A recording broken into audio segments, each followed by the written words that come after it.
আল্লাহ নবী একদিন রাস্তা দিয়ে যাচ্ছেন, সাহাবীদেরকে নিয়ে রাস্তা দিয়ে যাচ্ছেন, হঠাৎ দুই কবরের মাঝখানে নবী দাঁড়িয়ে গেলেন।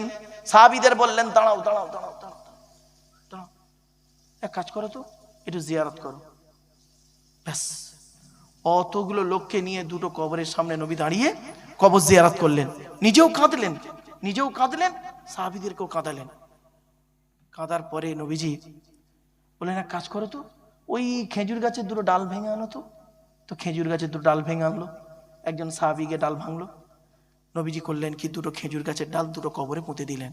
হা বাবা, আপনাদের কবরে খেজুর গাছের ডাল পোঁতেন না? বলুন না। এই হলো জীবনের প্রথম ইতিহাস। জোরে বলুন। এটা বুখারীর হাদিস, যাতে করে আপনাদের ব্রেনে থাকে, মানে কি গল্প আকারে ব্রেনে ঢুকিয়ে দিলাম। এটাকে যদি টেনে টেনে বলতাম না বাবা, মাথার উপর দিয়ে চলে যেত। এই জন্য মনে রাখবেন, টান সব জায়গায় দিলে ভালো লাগবে না, ঠিক টানের জায়গায় টান দিলে ভালো লাগবে। বাস্তব বলছি বাপ, চলেন। তখন নবীজি সাহাবীরা তো অবাক। সাহাবীরা বললেন, ইয়া রাসূলুল্লাহ, একটা কথা বলবো। বলছে, বলো। আচ্ছা, আপনি কিছুই করলেন না, হঠাৎ এলেন, দুই কবরের মাঝখানে দাঁড়িয়ে গেলেন, আপনি আমাদেরকে বললেন চলো একটু দোয়া করি, কবরবাসীদের জন্য দোয়া করলেন এই দুটো কবরে। আবার করলেন কি, নিজেও কাঁদলেন, আমাদেরকেও কাঁদালেন। আবার করলেন কি, দুটো খেজুর গাছের ডাল নিয়ে কবরে পুঁতে দিলেন। ব্যাপারটা বুঝলাম না, একটু দয়া করে খুলে বলবেন ইয়া রাসূলুল্লাহ। নবীজি কি বলছেন শুনুন, শোনো, এই দুই কবরে কঠিন আযাব হচ্ছে, আমি দেখতে পাচ্ছি, আল্লাহ আমাকে দেখাচ্ছেন, দেখতে পাচ্ছি কঠিন আযাব হচ্ছে। তখন সাহাবীদের মধ্যে একজন বললেন, ইয়া রাসূলুল্লাহ, আচ্ছা এই দুই ব্যক্তি পৃথিবীতে কি এমন কাজ করত যার জন্য ওদের কবরে আযাব হচ্ছে, একটু বলবেন, তাহলে আমরা সেটা থেকে বেঁচে থাকবো। ব্যাস, নবীজি বললেন, শোনো, এই দুই ব্যক্তির মধ্যে দুটো লোক কি করতো শোনো, শুনলে চমকে যাবেন। এক নাম্বার, নবী বললেন, এক নাম্বার লোকটা পেশাব ফিরে পানি নিত না, নাপাক অবস্থায় জীবনযাপন করত। আমার বাবাজিরা, খবরদার কোনোদিন যুবকদের বলি, নাপাক অবস্থায় থাকবেন না। এর প্রাসঙ্গিক একটা হাদিস আসছে, দেখুন, প্রাসঙ্গিক হাদিস।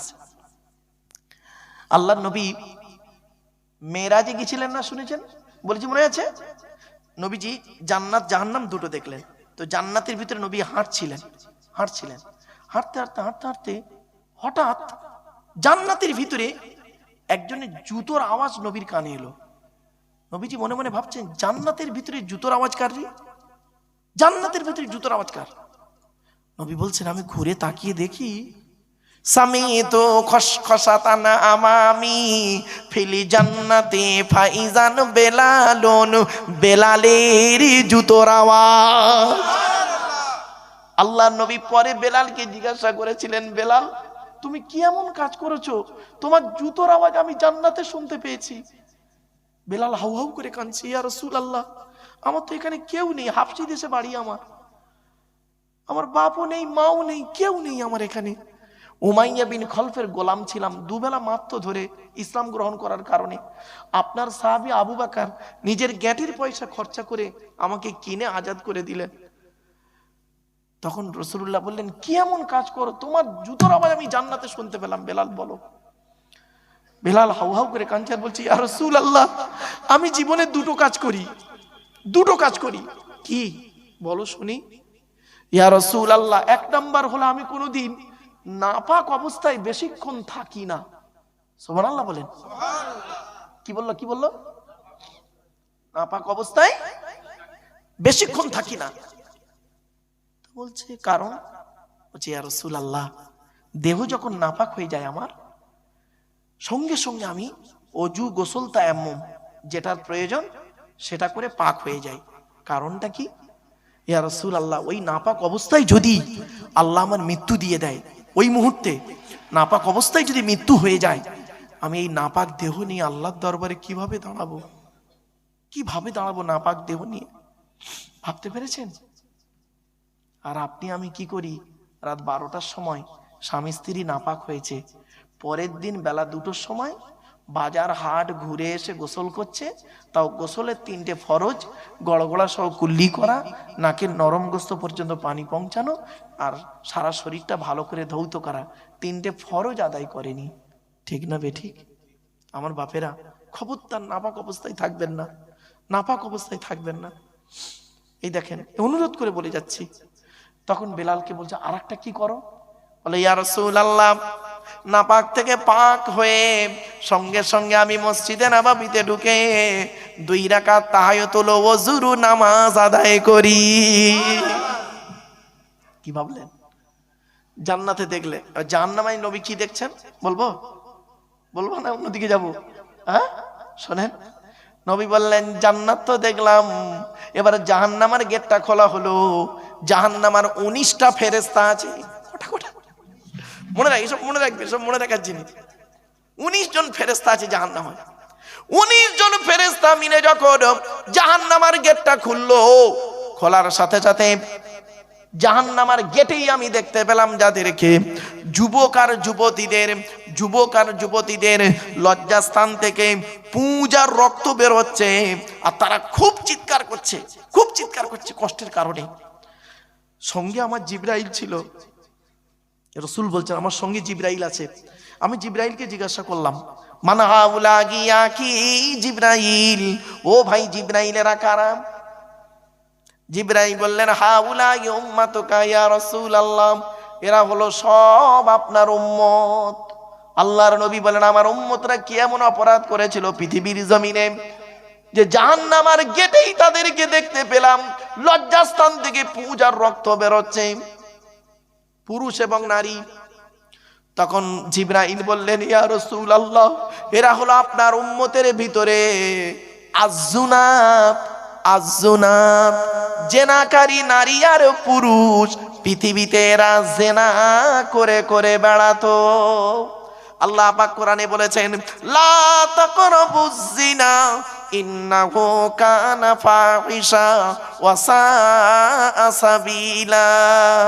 15 নম্বর পারা 4 নম্বর পৃষ্ঠা 2 নম্বর লাইন, সূরার নাম সূরা বনী ইসরাঈল। ওরে ব্যভিচার করা তো দূরের কথা, ব্যভিচারের ধারে বাড়ে যাস না, এটা খুব নোংরা কাজ, বাজে রাস্তা। ব্যভিচার করলে কি শাস্তি কোরআন বলে দিয়েছেন, আয-যানিয়াতু ওয়াজ-যানি ফাজলিদু কুল্লা ওয়াহিদিন মিনহুমা মিয়াতা জালদা। 18 নম্বর পারা 9 নম্বর পৃষ্ঠা 3 নম্বর লাইন, সূরার নাম সূরা নূরের মধ্যে আল্লাহ বলে দিলেন, ব্যভিচারকারী নারী হোক আর পুরুষ হোক, নো কনসিডার, নো কনসেশন, কোনো দয়া মায়া চলবে না, 100 গা বেত মারা হবে তাকে। অবিবাহিত হলে, আর বিবাহিত যদি হয়, 2 ছেলের মা 4 ছেলের বাপের সঙ্গে গন্ডগোল করেছে, তার শাস্তি কি শুনবেন? রজম করা হবে, কোমর পর্যন্ত পুঁতে দিয়ে দূর থেকে পাথর মারতে মারতে মেরে ফেলো। কোথায় আছেন আপনি? বাড়ি থেকে ভাববেন। ছোট্ট একটা উদাহরণ আপনাদের দিচ্ছি, মনে পড়েছে তাই বলছি। কদিন আগে আমি এই ডিসেম্বরে 25 সালের ডিসেম্বরে বোম্বাইতে গেছিলাম জলসা করতে। তো একজন কলেজের প্রফেসর, অমুসলিম, হিস্ট্রি প্রফেসর, খুব শিক্ষিত মানুষ উনি। দেখলাম ব্রাহ্মণ ঘরের সন্তান, কোরআন খুব পড়েন যা বুঝলাম। উনি আমাকে বলছেন, আমি আপনার একজন খুব ভক্ত, আমি আপনার লেকচার কন্টিনিউ শুনি, প্রতিদিন লেকচার শুনে আমি ঘুমাই, আমি এবং আমার ওয়াইফ দুজনই। তা থ্যাংক ইউ। বলছেন, একটা জিনিস জানার জন্য আপনার কাছে আমি এসেছি, একটু দয়া করে আমাকে একটু যদি বলেন আমি খুব খুশি হই। কলকাতায় আমার বাড়ি। বাহ, কি শুনলে চমকে যাবেন, দেখুন। বলছেন যে মদ খাওয়া কি সুদ খাওয়া, ঘুষ খাওয়া, জেনা করা, শুকরের মাংস খাওয়া? তা আপনার মতো আমি উত্তর দিইনি, চুপ করেছিলাম। আপনারা তো হারাম করলেন, আমি চুপ করেছিলাম। তারপরে লাস্টে আমি বলছি, মদ খাওয়া হারাম মুসলিমদের জন্য, কোরআন মোতাবেক মুসলিমদের জন্য মদ খাওয়া হারাম। উনি বলছেন যে কোরআনে পড়লাম যে মোমেনদেরকে বলছে যারা আল্লাহ এবং নবীকে বিশ্বাস করে তাদের জন্য মদ খাওয়া হারাম, সুদ খাওয়া হারাম, বিয়ের পণ নেওয়া হারাম, মানে জেনা করা হারাম, শুকরের মাংস ভক্ষণ করা হারাম। তো স্যার, আমি তো মুসলমান নই, তাহলে আমি যদি মদ খাই, শুকরের মাংস খাই, অথবা আমি যদি ব্যভিচার করি, কেন আল্লাহ আমাকে পরকালে শাস্তি দেবেন? আমি তো মুমিন নই, আমার কথা তো আল্লাহ কোরআনে বলেনি, আমাকে তো হালাল খেতে আল্লাহ কোরআনে বলেনি। প্রশ্নটা বুঝতে পেরেছেন? প্রশ্নটা বুঝতে পেরেছেন কি বলুন? উত্তরটা আমি করে দিচ্ছি। তা আমাকে কেন শাস্তি দেবে আল্লাহ? আমি তো মুমিন নই। তখন আমি বলছে আমি বহু লোককে এই প্রশ্নটা করেছি, কিন্তু আমি একজন অমুসলিম বলে তারা আমাকে বিভিন্ন অ্যাঙ্গেলে কথা বলে বলে উল্টো পাল্টা বুঝিয়ে দিয়ে চলে গেছে। তা আমি বললাম, দেখেন, হয়তো সকলের কাছে সব জিনিস তো ঠিক জানা তাও থাকতে পারে ভাই, তবে আমার জ্ঞান মতে আমি যতটুকু পেয়েছি আপনাকে আমি বলতে পারবো ইনশাল্লাহ। তো বলছে বলুন। বললাম, আপনি কি কোরআন পড়েছেন? তা বলছে আমার কাছে পাঁচখানা তফসির আছে। কখানা? পাঁচখানা তফসির। কোরআনের তফসির মানে ব্যাখ্যা আমি 5খানা জোগাড় করেছি। বললাম, আপনি পাননি উত্তরটা? বলছে না। বললাম, স্যার উত্তরটা কোরআনই আছে, আপনাকে আমি দিচ্ছি। সঙ্গে সঙ্গে পকেট থেকে কাগজ আর কলম বের করেছেন, নোট করছেন। বললাম, কোরআনে শুনে নিন, উত্তরটা দেবো বাবু, শুনে নিন। কোরআনে 3 শ্রেণীর লোককে আল্লাহ হালাল খেতে বলেছেন। কয় শ্রেণী? 3 শ্রেণীর লোক। চলুন দেখি এই আমরা 3 শ্রেণীর মধ্যে আছি কিনা, তাহলে ক্লিয়ার হয়ে যাব। 3 শ্রেণী ছাড়া অন্য কাউকে হালাল খেতে বলেননি আল্লাহ। 3 শ্রেণীর লোককে আল্লাহ হালাল খেতে বলেছেন। উনি সংশয় লিখলেন, 1 নাম্বার, শুনে রাখুন, 1 নাম্বার, নবী রসুলদেরকে আল্লাহ হালাল খেতে বলেছেন। কাদের কাদের? নবী, ওনাকে বলছি নবী রসুলদেরকে আল্লাহ হালাল খেতে বলেছেন। পট করে উনি বলছেন, নবী রসুল্লাহ তো হালাল খাবিনি, আবার এই বাক্যটা আবার আল্লাহর বলার কি দরকার ছিল? আমার ভাষা বুঝতে পারছেন? আমি বললাম, স্যার কেন বলা হয়েছে জানেন? শোনেন, যাতে করে সাধারণ মানুষের মাথায় এটা না ঢুকে যায় নবী মানে যা খুশি তাই, রসুল মানে যা খুশি তাই। না, ভুল ধারণা। শুনে নিন, কোরআনে আল্লাহ পাক বলেছেন, কোরআনে আল্লাহ পাক বলেছেন 8 নম্বর পারা 10 নম্বর পৃষ্ঠা 9 নম্বর লাইন, সূরার নাম সূরা আরাফ, ফালানাসআলান্নাল্লাযীনা উরসিলা ইলাইহিম ওয়া লানাসআলান্নাল মুরসালিন। প্রত্যেক নবী রাসূলকে আমি কিয়ামতের মাঠে জিজ্ঞাসা করব। আল্লাহ বলবেন, আপনাকে নবী করে পাঠিয়েছিলাম পৃথিবীতে, আপনি কি আপনার দায়িত্ব পালন করেছিলেন? আপনাকে রসুল করে পৃথিবীতে পাঠিয়েছিলাম, আপনি কি আপনার দায়িত্ব পালন করেছিলেন?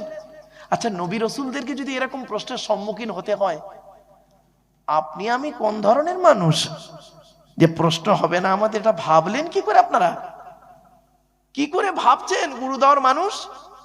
শুনে নিন, কোরআনে অন্য আয়াতে আল্লাহ পাক বলেছেন সূরা কিয়ামার মধ্যে, আয়াহসাবুল ইনসানু আইয়ুতরাকা সুদা, মানুষ কি মনে করেছে এমনি এমনি ওকে ছেড়ে দেবো? এত সহজে নয়, এমনি এমনি ওকে ছাড়বো না। কড়ায় গন্ডায় হিসাব নেব, হিসাব নেওয়ার পরে যদি ভালো বুঝি তবে ওকে ছাড়বো, আর নইলে দাঁড় করিয়ে জাহান্নামায় ঢোকাবো। কি আশ্চর্য! এই আয়াতের ব্যাখ্যায় রাসূলুল্লাহ বলেছেন একজন ব্যক্তিকে 3 দিকের প্রশ্ন করা হবে। কি কি? ধনী, এলাকার ধনী লোকেদেরকে বলে দিচ্ছি, বাপেরা রাগ করবেন না, ধনী অর্থের হিসাব দাও, আমি অর্থ দিয়েছিলাম তোমাকে, কোথায় ব্যয় করেছিলাম হিসাব দাও। জ্ঞানী, জ্ঞানী লোকেরা, শুধু মৌলী সাহেবদের ধরবেন না, জ্ঞানী মানে সব শ্রেণীর জ্ঞানী, জ্ঞানের হিসাব দাও। তোমার জ্ঞান কি মানুষকে উপকৃত করে ভালো পথে এনেছিল, না তোমার জ্ঞানের মাধ্যমে মানুষ নোংরা পথে গিয়েছিল? কোথায় আছেন আপনি? 3 নাম্বার, যুবক, যৌবনের হিসাব দাও। এখানে বসে ভাবুন, এবার 3টের বাইরে আছেন কিনা ভাবুন একটু। চলুন, 1 নাম্বার কোরআনে বলা হয়েছে নবী রাসূলদেরকে হালাল খেতে। দলিলটা শুনে নিন, ইয়া আইয়ুহার রাসূল কুলু মিনাত তাইয়্যিবাতি ওয়া আমালু সালিহা ইন্নী বিমা তা'মালুনা আলীম। 18 নম্বর পারা 4 নম্বর পৃষ্ঠা 9 নম্বর লাইন, সূরার নাম সূরা মুমিনুনের 51 নম্বর আয়াত। হে রাসূলগণ, ইয়া আইয়ুহার রাসূল বহুবচন, রাসূল হলো একবচন আর রসুল হলো বহুবচন। সিঙ্গুলার প্লুরালের জ্ঞান যদি না থাকে সব গেল। ইয়া আইয়ুহার রাসূল, হে রাসূলগণ, কুলু মিনাত তাইয়্যিবাত ওয়া'মালু সলিহা, পৃথিবীতে আপনারা হালাল খাবারগুলি খান আর পৃথিবীতে যতদিন বাঁচবেন ভালো ভালো কাজগুলো করে যাবেন। তাহলে এক নাম্বার নবী রাসূলদেরকে হালাল খেতে বললেন। পট করে উনি বলছেন, স্যার আমি নবীও নয় রসুলও নয়। বললাম স্যার এক নাম্বারটা বাদ দিন, আমিও নবীও নয় রসুলও নয়, এক নাম্বারটা বাদ। চলুন দ্বিতীয় নাম্বারটা দেখি। দ্বিতীয় নাম্বারে বলা হয়েছে যারা আল্লাহকে বিশ্বাস করে, নবীকে বিশ্বাস করে, ইসলামিক পরিভাষায় তাদেরকে বলে মুমিন। কি বললাম বাবা? মুমিন। তা আপনারা আল্লাহ নবীকে বিশ্বাস করেন তো বাবা? বলুন, একটু কথা বলুন না। তাহলে আপনারা মুমিন। চলুন আমরা মুমিন। এখন আমাদের সম্পর্কে হালাল খেতে বলেছেন কোথায় দেখি। ইয়া আইয়ুহাল্লাযীনা আমানু কুলু মিন তাইয়্যিবাতি মা রাযাকনাকুম ওয়াশকুরু লিল্লাহি ইন কুনতুম ইয়্যাহু তা'বুদুন। 2 নম্বর পারা 4 নম্বর পৃষ্ঠা 14 নম্বর লাইন, সূরার নাম সূরা বাকারা 172 নম্বর আয়াত। হে ঈমানদার বান্দাগণ, আমাদেরই বলছে যেহেতু, হে ঈমানদার বান্দাগণ, কুলু মিন তাইয়্যিবাতি মা রাযাকনাকুম, আমার দেওয়া হালাল রিজিকগুলো তোমরা ভক্ষণ করো। তখন উনি বলছেন, স্যার আমি মুমিন মুসলমান নই। বললাম স্যার আমার পক্ষে ওই আয়াতটা প্রযোজ্য, আমার জন্য প্রযোজ্য স্যার। চলুন 3 নাম্বারটা আপনি আছেন কিনা একটু দেখুন না স্যার। বলছে বলুন। উনি নোট করছেন কিন্তু কাগজে, আয়াত লাইন বলছি না, আর আমি আপনাদের বলছি বাপ, নোট করে বাড়িতে গিয়ে দেখবেন, কোরআন খুলে দেখবেন, মিলিয়ে যাবেন ইনশাআল্লাহ। বাপেরা চলুন 3 নাম্বারটা শুনুন এবার। আল্লাহ বলছেন, ইয়া আইয়ুহান নাসু কুলু মিম্মা ফিল আরদি হালালান তাইয়্যিবা ওয়া লা তাত্তাবিউ খুতুওয়াতিশ শাইতান ইন্নাহু লাকুম আদুউম মুবিন। 2 নম্বর পারা 4 নম্বর পৃষ্ঠার একেবারে 8 নম্বর লাইন, সূরার নাম সূরা বাকারার 168 নম্বর আয়াত। এর বাংলা মানেটা আবার শুনে নিন আপনারা। ইয়া আইয়ুহান নাস, নাস মানে মানব জাতি। ইয়া আইয়ুহান নাস, হে মানব জাতি, হে মানব জাতি, কুলু মিম্মা ফিল আরদি হালালান তাইয়্যিবা, পৃথিবীতে আমার দেওয়া হালাল রিজিকগুলো তোমরা ভক্ষণ করো। বললাম স্যার আপনি কি মানব জাতির মধ্যে আছেন? বলছে হ্যাঁ আমি আদমের সন্তান, মানব জাতির মধ্যে নয়। বললাম স্যার এই আয়াতটা আপনার জন্য প্রযোজ্য। অমনি গালে হাত। আপনি বললেন আমার জন্য আল্লাহ হালাল খেতে বলেনি কোরআনে। বললাম স্যার এ কোরআন শুধু মুসলমানদের জন্য নয়। বলছে কোরআন তো ইসলাম ধর্মের ধর্মগ্রন্থ। আপনি তো এটাই জানেন, কিন্তু কোরআন কার জন্য এসেছে দেখুন। কোরআনকে যদি প্রশ্ন করা হয়, কোরআন তুমি বলো তুমি এসেছো কবে? কোরআন নিজেই জানিয়ে দিচ্ছে, শাহরু রমাদানাল্লাযী উনজিলা ফীহিল কোরআন। ওরে দুনিয়ার মানুষ, আমি কোরআন রমজান মাসে নাজিল হয়েছি। আবার প্রশ্ন করুন, কোরআন তুমি রমজান মাসে নাজিল হয়েছো, কোন রাতে হয়েছো? কোরআন নিজেই বলছেন, ইন্না আনজালনাহু ফী লাইলাতিল কদর, আমি লাইলাতুল কদরের রাতে নাজিল হয়েছি। আবার প্রশ্ন করুন, কোরআন তুমি কার বাণী? কে তোমায় পাঠালো? কোরআন বলছে আমি যাত্রার বাণী নয়। কোথা থেকে এসেছি জানিস? তানজিলুম মির রাব্বিল আলামিন, আমি আল্লাহর তরফ থেকে নাজিল হয়েছি। আবার প্রশ্ন করুন কোরআনকে, কে তোমাকে নিয়ে আসলো? কোরআন বলছে। সব কোরআনে আয়াতগুলো খালি পারা নাম্বার পৃষ্ঠা আমার বলে সময় যাবে বলে ওই জন্য খালি আয়াতগুলো বলছি। কোরআনকে প্রশ্ন করুন, কোরআন বলছে নাজালা বিগির রূহুল আমিন। 19 নম্বর পারা 14 নম্বর পৃষ্ঠা, সূরার নাম সূরা শুআরা। আমাকে জিবরাইল ফেরেশতার সঙ্গে নিয়ে এসেছে। আবার প্রশ্ন করুন, কোরআন আল্লাহর তরফ থেকে এলে জিবরাইল আনলো, তা তুমি কার উপরে নাজিল হলে? কোরআন নিজে উত্তর দিচ্ছে, আমি দেবো না, কোরআন দিচ্ছে। দেখুন আমি আল কোরআন বলছে আমি কার উপরে নাজিল হয়েছি জানিস? ওয়াল্লাযীনা আমানু ওয়া আমিলুস সলিহাতি ওয়া আমানু বিমা নুজ্জিলা আলা মুহাম্মাদিন ওয়া হুয়াল হাক্কু মির রাব্বিহিম। 26 নম্বর পারা 6 নম্বর পৃষ্ঠার প্রথম নম্বর লাইন, সূরার নাম সূরা মুহাম্মদ। আমি কোরআন মুহাম্মাদের উপরে নাজিল হয়েছি। আবার প্রশ্ন করুন না, হু ইজ মুহাম্মদ? কে মুহাম্মদ? মুহাম্মাদের পরিচয়টা কি? তখন কোরআন নিজেই বলছে, শুনবেন? কোরআন বলছে মুহাম্মদ কে? মুহাম্মাদুর রাসূলুল্লাহ। সূরা ফাতিহা। মুহাম্মদ হলো আল্লাহর রাসূল। কোরআনকে আবার বলুন, আচ্ছা মুহাম্মদ সম্পর্কে আর কোনো কিছু জানা আছে তোমার? কোরআন তুমি বলো। কোরআন বলছে হ্যাঁ জানি তো। উত্তর নিয়ে নে। গুরুদার মানুষেরা, উত্তর 24 পরগনা মানুষেরা, পশ্চিম বাংলা, ভারতের মানুষরা, পৃথিবীর মানুষের উত্তর নিয়ে আমি কোরআন দিয়ে দিচ্ছি। কি উত্তর?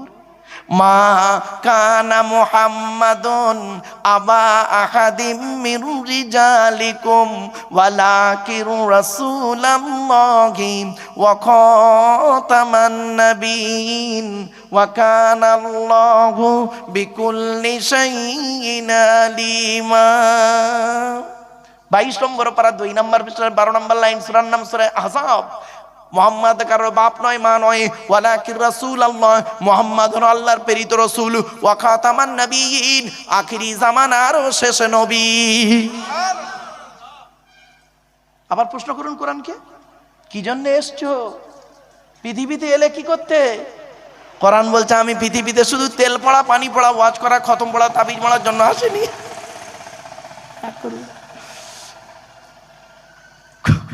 কোরআন বলছে আমি এই তেল পড়া, পানি পড়া, ওয়াজ করা, খতম পড়া, তাবিজ পড়া আর মারামারি করার জন্য আমি আসিনি। আমি কোরআন এসেছি কি জন্য? শোন, আমার ভিতরে সব কিছু তোরা পাবি যদি সঠিকভাবে গবেষণা করতে পারিস। আমি শিফাউল লিন্নাস অনুনাজ্জিলু মিনাল কোরআন মা হুয়া শিফা ওয়া রাহমাতুল লিল মুমিনিন। মুমিনদের শেফা, রহমত, দয়া স্বরূপ আল্লাহ পাক সমস্ত রোগের ওষুধ করে আমার ভিতরে পাঠিয়েছে। আবার বলুন, প্রশ্ন করুন, কাদের জন্য এসেছো কোরআন? শুধু মুসলমানদের জন্য এসছো? কোরআন বলছে না রে, আমি এসছি কাদের জন্য জানিস? হুদাল লিন্নাস ওয়া বাইয়িনাতিম মিনাল হুদা ওয়াল ফুরকান। 2 নম্বর পারা 7 নম্বর পৃষ্ঠা 2 নম্বর লাইন, সূরার নাম সূরা বাকারা। কোরআন জানিয়ে দিয়েছে মানুষের হেদায়েতের জন্য আর ন্যায় আর অন্যায়কে পৃথক করার জন্য আমি কোরআন পৃথিবীতে নাযিল হয়েছি। এই সেই কোরআন। তাহলে কোরআন শুধু মুসলমানদের জন্য এসেছে না, এই কোরআন কিনে সারা বিশ্ব গবেষণা করছে। America, London, France, Britain, Japan, Jordan, জার্মানির ঠান্ডা করে বসে বসে কোরআন কিনে গবেষণা করছে। কারা করেছে? Ampere Davy, Michael Faraday, Einstein, Isaac Newton, doctor Maurice Bucaille, mister Cook, mister জাবিরিন, mister Campbell, Rajaram Mohan Roy, Ishwarchandra Vidyasagar, Rabindranath Tagore, Acharya Jagadish Chandra Bose, Francis Drake, Williams কেতমোর, Williams Harvey, Thomas, George Bernard, এরা কোরআন কিনে গবেষণা করলো। দুঃখের বিষয়, আমরা কিছু মানুষ কোরআনটাকে নিয়ে এমনভাবে নিজেদের মধ্যে মারামারি, ঝগড়ায় লিপ্ত হলাম না, যা ভাষায় বলা যায় না। ঠিক না বে ঠিক? কষ্ট লাগে। এ কোরআনকে নিয়ে একটু গবেষণা করুন। এ কোরআন প্রত্যেকেরই বাড়িতে আছে। বাংলা অর্থগুলো, ব্যাখ্যাগুলো পড়ুন, দেখবেন কি নেবেন। 1000-এরও বেশি আয়াত হলো বিজ্ঞান ভিত্তিক। সুবহানাল্লাহ বলেন। কি নেবেন কোরআন থেকে? চলুন, তাহলে আল্লাহর পরিচয় দিতে গিয়ে আপনাদেরকে জাস্ট খালি উদাহরণ দিলাম। আল্লাহর বাণী কোরআন, কোরআনের পরিচয়টা দিচ্ছি, এবার শুনুন। কোরআন আল্লাহর তরফ থেকে জিবরাইলের মাধ্যমে হযরত মুহাম্মদ সাল্লাল্লাহু আলাইহি সাল্লামের উপরে আরবের মক্কা নগরের নিকটবর্তী একটি গুহাটির নাম হলো হেরা নামক গুহাতে 610 খ্রিস্টাব্দে 1 ফেব্রুয়ারি সোমবার কোরআনের প্রথম আয়াত নাযিল হলো। এই কোরআনের প্রথম বাক্যটা কি জানেন? ইকরা, রিড, পড়ো পড়ো পড়ো। এ কোরআন এর ভিতরে কি আছে? 30টা পারা, 540টা রুকু, 114টা সূরা, 14 থেকে 15 খানা সাজদা, 7টা মানজিল, 8 থেকে 12 খানা সাক্তা, 6666টা আয়াত, কেউ বলেছেন 6236টা আয়াত, 3,23,215টা অক্ষর। এ কোরআন 22 বছর 9 মাস 14 দিন, কম বেশি 23 বছর ধরে কোনো ঘটনাকে কেন্দ্র করে, কোনো ব্যক্তিকে কেন্দ্র করে, কোনো বস্তুকে কেন্দ্র করে, কোনো জায়গাকে কেন্দ্র করে কোরআনের আয়াতগুলো নাজিল হয়েছে। 6000 আয়াত নাজিল হয়েছে, 12,000 জায়গায় নাজিল হয়েছে। কটা জায়গার নাম জানেন? শুধু মক্কা আর মদিনাই তো জানেন। ওই সূরার প্রথমে লেখা আছে সূরাতুল বাকারা মাদানিয়া, ব্যাস। 288টা আয়াত, সব মদিনায় নাজিল হয়েছে। পাগল হয়ে যাবে। কি ভাবলেন 6000 আয়াত 12000 জায়গায় নাজিল হয়েছে বাপ। কোনো ঘটনাকে কেন্দ্র করে, কোনো ব্যক্তিকে, কোনো বস্তুকে, কোনো জায়গাকে কেন্দ্র করে নাজিল হয়েছে। এজন্য আপনাদেরকে অনুরোধ করে বলি বাপ, দু একটা ঘটনা বলবো, আলোচনা করতে করতে চলেন। এবার আসছি, এই কোরআন যার উপরে নাজিল হলো তার নাম কি বলুন একটু? মুহাম্মদ সাল্লাল্লাহু আলাইহি ওয়াসাল্লাম। তার পরিচয়টা আমাদের জানতে হবে। চলুন, নবীদের পরিচয় হলো তিনটে। কটা কটা কটা? তিনটে। কি কি? এক নাম্বার, যিনি নবী হবেন তার চরিত্র উত্তম হতে হবে। 2 নাম্বার, যিনি নবী হবেন তার উপর আল্লাহর তরফ থেকে ওহী নাজিল হতে হবে। 3 নাম্বার, যিনি নবী হবেন তার দ্বারাই অলৌকিক ঘটনা ঘটতে হবে, একটা হোক বা 50টা হোক। পৃথিবীতে যত নবী এসেছেন প্রত্যেক নবীর মাধ্যমে আল্লাহ পাক 1 থেকে 50টার ভিতরে মুজিজা দিয়েছেন। আমার নবী, বিশ্ব নবী, কুল কায়নাতের রাসূল, রাহমাতুল আলামিন মুহাম্মদ সাল্লাল্লাহু আলাইহি ওয়াসাল্লামের মাধ্যমে আল্লাহ পাক পৃথিবীতে 1000-এরও বেশি মুজিজা দিয়েছেন। চলুন, তার মধ্যে শ্রেষ্ঠ হলো এই কোরআন। জোরে বলুন সুবহানাল্লাহ। এবার আসছি, যার উপরে কোরআন নাজিল হয়েছে তার পরিচয়টা দিই। চলো, তিনি হলেন মুহাম্মদ সাল্লাল্লাহু আলাইহি সাল্লাম, আমাদের আখিরি নবী, তাই তো বাপ? চলো, তিনি কোন বংশে জন্মগ্রহণ করেছেন? জোরে বলুন। কুরাইশ বংশে। কার নাম? কুরাইশ। তবে সুবহানাল্লাহ একটু দয়া করে আল্লাহর রাস্তায় জোরে বলবেন, অনুরোধ রইল। পারবেন তো? চলুন, কোন বংশ বললেন? মুহাম্মাদের বাপের নাম আব্দুল্লাহ, আব্দুল্লাহর বাপের নাম আব্দুল মুত্তালিব, আব্দুল মুত্তালিবের বাপের নাম আব্দে মান্নাফ, আব্দে মান্নাফের বাপের নাম হাশিম, হাশিমের বাপের নাম কুসাই, কুসাইয়ের বাপের নাম কিলাব, কিলাবের বাপের নাম মুররা, মুরার বাপের নাম লুবাই, লুবাইয়ের বাপের নাম কাব, কাবের বাপের নাম গালিব, গালিবের বাপের নাম ফিগির, ফিগির থেকে কুরাইশ বংশ এসেছে। নবীর বাপের নাম আব্দুল্লাহ, মায়ের নাম আমিনা, দাদার নাম আব্দুল মুত্তালিব, দাদির নামটা কি? নেতিলা বিনতে খব্বাব ব্রাকেটে ফতেমা, কেউ বলেছেন সামিরা। নবীর নানার নাম হলো আব্দুল ওয়াহাব জুহরি, নবীর নানির নাম হলো বারিরা বা বাররা, নবীর দুধবার নাম হালিমা, নবীর দুধ বাপের নাম হারেস, নবীর দুধ ভাইয়ের নাম আব্দুল্লাহ, নবীর বাপের নাম আব্দুল্লাহ, নবীর দুধ ভাইয়ের নাম আব্দুল্লাহ, দুটো যেন এক করে ফেলবেন না। নবীর জন্ম 570 খ্রিস্টাব্দে, ইংরাজি কি মাস ছিল? 29শে আগস্ট, আরবি মাস ছিল রবিউল আউয়াল মাস 12 তারিখ, মতান্তরে 9 তারিখ, সবে সাদেকের সময় আরবের মক্কা নগরী কুরাইশ বংশে নবীর জন্ম। নবীর বাপেরা হলো 10 ভাই, নবীর মায়েরা হলো 19 বোন। নবীর 9টা চাচা, 18টা খালা, 6টা ফুপু, 7টা ছেলে মেয়ে। আপনি নবীর তো কিছু জানেন না। নবীর কটা চাচা বললাম বাপ? 9টা চাচার নাম কি শুনে নিন। বড় চাচার নাম হারেস। কি বললাম? একটু কথা বল। হারেস, জুবায়ের, মুকাইম, ফাইদাক, জাইদাক, আবুল আহাব, হামজা, আব্বাস, আবু তালেব। নবীর বাপ হলো আব্দুল্লাহ। ওই আবু জাহালের নাম তো এখানে নেই। আবু জাহাল নবীর চাচা নয়। কিছু বুঝতে পারছেন বাবা? আমরা অনেক সময় আবু জাহালকে নবী চাচা বলে বাজারে চালিয়ে দিই, ঠিক না ঠিক? এগুলো ঠিক না বাবা, একটু জানতে হয়। এরকম কিছু অজানা জিনিস আমরা ভুল কথা সমাজে প্রচলিত করে দিয়েছি। একটা ভুল কথা বলবো কি বলুন? এই দেখেন, আপনারা শুনে আছেন, অনেক দিন থেকে শুনে এসছেন, রাগ করবেন না কেউ বাবা। অনেক ব্যক্তি হয়তো বলেন, অজান্তেই বলেন, আমি কাউকে ছোট করছি না বাবা, যেটা ভুল সেটা ভুল বলতে হবে।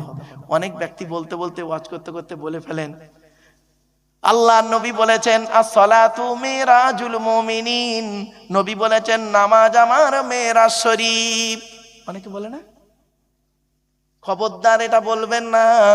as-salatu মিরাজুল মুমিনিন, এটা কোনো হাদিসই নয়, নবীর কথাই নয়। এটা বাজারে চলছে জাল হাদিস,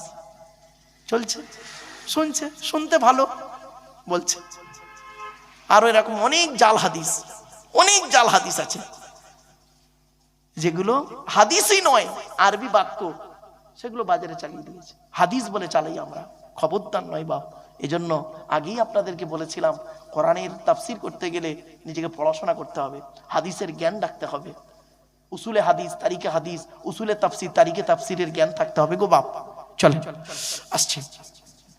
এবারে আসছি, আজকে আমাদের যে সূরার আলোচনা হবে, সূরাটির নাম কি বলেছিলাম ভুলে গেছেন?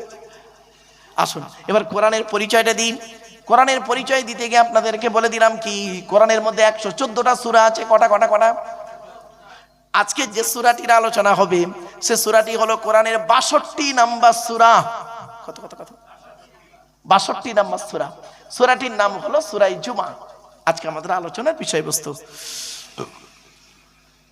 সূরা জুমা।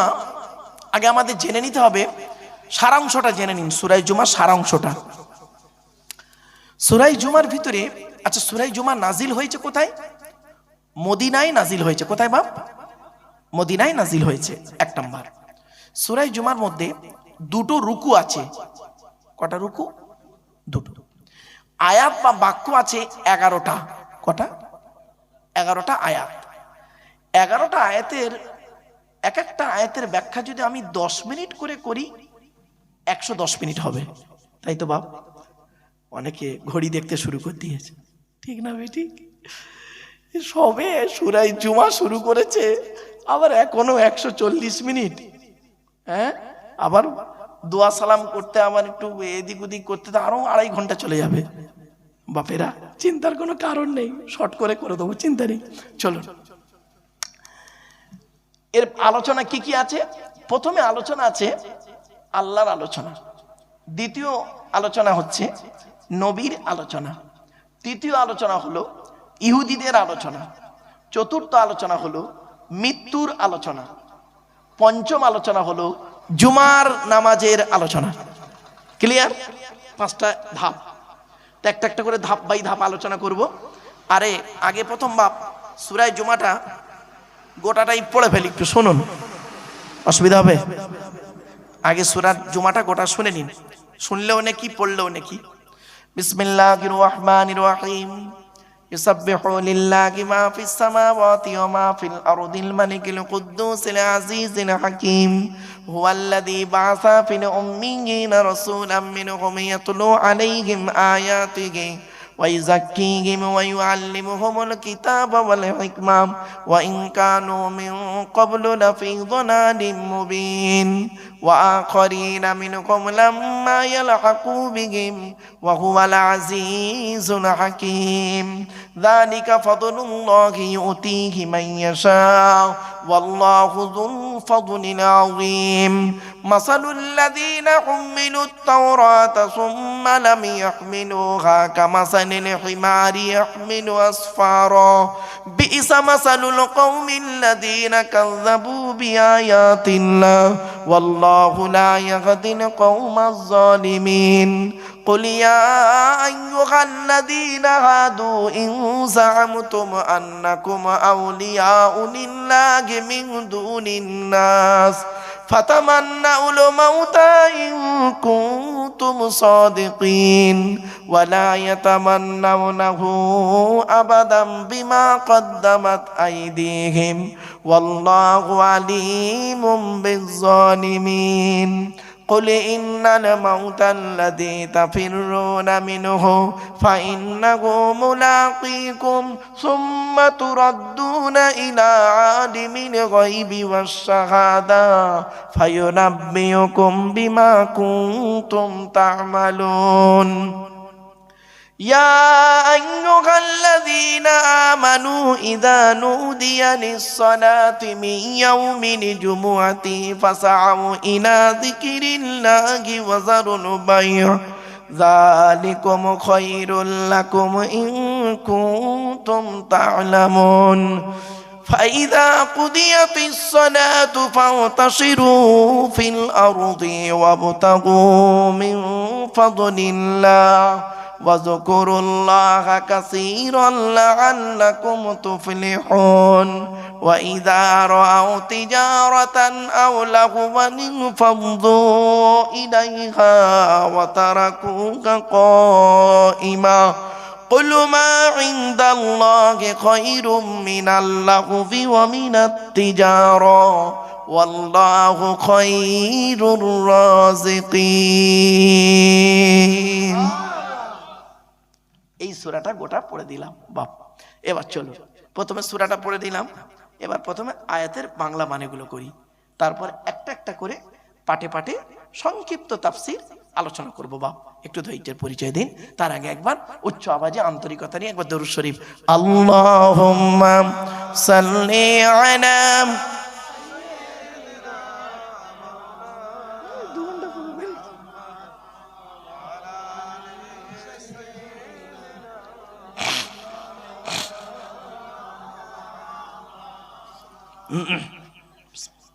আমার বাপেরা চলেন প্রথম আয়াতটা আমি পড়লাম, গোটা সূরাটাই তো পড়ে দিলাম, মুখস্থই পড়ে দিলাম বাবা।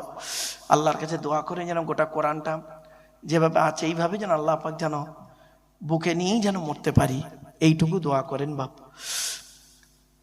আমার আম্মা আব্বার দোয়া, আল্লাহর রহমত, নবী পাকের কদমের রসুল, আপনাদের দোয়া, উস্তাদ পীরের দোয়া বাপ, আমার জন্য খাস করে একটু দোয়া করেন বাপ।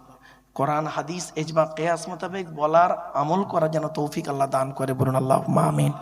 আমার বাপেরা আমার জন্য এটাও দোয়া করেন যেন আলোচনা করতে গিয়ে সঠিক কথাগুলো আল্লাহ আমার যেন মুখ থেকে বলিয়ে নেয়, আর অন্য কথাগুলো আল্লাহ যেন মুখ থেকে না বলায়, যদি বেরিয়ে যায় আল্লাহ যেন মাফ করেন। আমার জন্য একটু দোয়া করেন বাপ। ওমা তাওফিকি ইল্লা বিল্লাহ, সুবহানাকা লা ইলমা লানা ইল্লা মা আল্লামতানা ইন্নাকা আনতাল আলিমুল হাকিম। চলেন বিসমিল্লাহির রহমানির রহিম। আলোচনার প্রথম আয়াত হচ্ছে কি, আল্লাহ নিজেই বলছেন। আচ্ছা তার আগে একটা ছোট্ট প্রশ্ন করি, প্রশ্নের উত্তরটা দিয়ে দিচ্ছি। আচ্ছা আপনাদের কি বিশ্বাস হয় আসমান পৃথিবী জমিনে যা কিছু আছে সকলে আল্লাহর ডাকে? বলুন একটু কথা বলুন, বিশ্বাস হয় বলুন। আচ্ছা কোনোদিন চোখে দেখেছেন? দেখেননি, মানুষ ছাড়া অন্য কাউকে দেখেননি, তাই তো? চলো কোরআন কি বলছে দেখি। ইউসাব্বিহু লিল্লাহি মা ফিস সামাওয়াতি ওয়া মা ফিল আরদিল মালিকিল কুদ্দুসিল আজিজিল হাকীম। বাংলা মানেটা শুনুন। আসমান পৃথিবী জমিনে যা কিছু আছে সকলে আল্লাহ পাকের তাসবিহ যাপন করে। আমি আল্লাহ হলাম মালিক, আমি আল্লাহ হলাম কুদ্দুস, আমি আল্লাহ হলাম পরাক্রমশালী, প্রজ্ঞাময়, আজিজ, হাকিম। এই হলো বাংলা মানেটা, প্রথম জাস্ট মানে করলাম। এবার ব্যাখ্যায় আসছি, চলুন। কোরআনের তাফসীর কোরআন দিয়ে হয়, কি সুন্দর আয়াত দেখুন। এই আয়াতের ব্যাখ্যা অন্য আয়াত দিয়ে আল্লাহ কি সুন্দর করে দিচ্ছে। তুসাব্বিহু লাহুস সামাওয়াতুস সাবউ ওয়াল আরদু ওয়া মান ফীহিন ওয়া ইম মিন শাইইন ইল্লা ইউসাব্বিহু বিহামদিহি ওয়ালাকিন লা তাফকাহুনা তাসবিহাহুম। এই আয়াতের তাফসীর অন্য আয়াত দিয়ে করছে আল্লাহ। আয়াতটা কোথায় আছে? 15 নম্বর পারার 5 নম্বর পৃষ্ঠা 2 নম্বর লাইন, সূরার নাম সূরা বনী ইসরাঈল। আসমান পৃথিবী জমিনে যা কিছু আছে সকলে আল্লাহ পাকের তাসবিহ যাপন করে। তোদের মধ্যে খুব কম লোক আছে তাদের তাসবিহ গুলো বুঝতে পারে, ঠিক না বেটি? সকলের সেই চোখ আল্লাহ দেয়নি। ছোট্ট দুটো উদাহরণ দিলে বুঝতে পারবেন গাছ কিভাবে আল্লাহকে ডাকে, মাছ কিভাবে আল্লাহকে ডাকে, হরিণ কিভাবে আল্লাহকে ডাকে, মৌমাছি কিভাবে আল্লাহকে ডাকে। অনেক আলোচনা, দু একটা উদাহরণ দিলেই বুঝতে পারবেন। আল্লাহ রাসূল একদিন দাঁড়িয়ে আছেন, এমন সময় মৌমাছির একটা ঝাঁক, আমার ভাষা বুঝতে পারছেন? মৌমাছি বুঝতে পারছেন তো? মৌমাছির একটা ঝাঁক উড়ে উড়ে যাচ্ছে। আল্লাহর নবী বললেন, রে মৌমাছির দলেরা দাঁড়িয়ে যাও। সঙ্গে সঙ্গে মৌমাছির দলটা দাঁড়িয়ে গেল। আল্লাহর নবী বললেন, আমি তোমাদেরকে একটা প্রশ্ন করব। এই পৃথিবীর জমিনে হরেক রকমের ফুল আর ফল থেকে তোমরা খাবার সংগ্রহ করো, কোনোটা টক, কোনোটা মিষ্টি, কোনোটা তিতো, কোনোটা কষা, কিন্তু তোমাদের পেটের ভিতরের মধুটা এত মিষ্টি হয় কি করে? হরেক রকমের ফল খেলে, ফুল থেকে মধু গ্রহণ, খাবার গ্রহণ করলে, কিন্তু পেটের মধুটা এত মিষ্টি হয় কি করে? সঙ্গে সঙ্গে অতগুলো মৌমাছির ভেতর থেকে একটা মৌমাছির জবান আল্লাহ খুলে দিলেন। সেই মৌমাছিটা বলছেন, আসসালামু আলাইকা ইয়া রাসূলুল্লাহ, আসসালামু আলাইকা ইয়া হাবিবাল্লাহ। আমরা হলাম কর্মী মৌমাছি, আমরা হলাম কর্মী মৌমাছি। আমাদের চাকে রানী মৌমাছি বসে আছেন, তিনি আমাদের বলে দিয়েছেন তোমরা যেখান থেকে খাবার সংগ্রহ করবে ওখান থেকে নিয়ে আমার চাকে আসার মাঝখানে রাস্তায় যতটুকু সময় পাবে আখিরি নবীর উপরে দরুদ পড়তে পড়তে আসবে। কি ভাবলেন? কোরআন কি বলছে দেখি। وأوحى ربك إلى النخل أن اتخذي من الجبال بيوتا ومن الشجر ومما يعرشون ثم كلي من كل الثمرات فاسلكي سبل ربك ذللا يخرج من بطونها شراب مختلف ألوانه فيه شفاء للناس 14 নম্বর পারা 13 নম্বর পৃষ্ঠার 6 নম্বর লাইন সূরার নাম সূরা নাহলের 68 নম্বর আয়াত। আমি আল্লাহ মৌমাছিদেরকে বললাম, ওরে মৌমাছিরা, তোরা গাছের ডালে, পাহাড়ের ঢালে, ঘরের চালে বাসা বাঁধবি, পৃথিবীর জমিনে ফুল আর ফল থেকে খাবার সংগ্রহ করবি। ওই খাবারগুলো তোদের পেটের ভিতরে ফিল্টার করে একটা রস বের করব, সেই রসটা হবে মানব জাতির আরোগ্য লাভ। জোরে বলো। আজকে রাতের বেলা ঘরে, বাবা ঠান্ডা লাগছে, দাম বাপ দাম, আসলে এই দিকটা কিছু ঘিরে দিলে না বাবা, এই হাওয়াটা থাক থাক আর নয় থাক। হ্যাঁ হ্যাঁ দাঁড়ান বাপেরা, ও বাবা বাপেরা একটু আগে আগে আসবেন, বাবা মা একটু আগে আগে আসেন, একটু একটু হরকতে বরকত গো বাপ, একটু হরকত করুন বরকত হবে। হরকত মানে নাড়া ছাড়া, একটু না মুভিং করুন বরকত। একটু আগে আগে আসেন বাপেরা, একটু দরুদ শরীফ পড়ুন। আল্লাহুম্মা সাল্লি আলা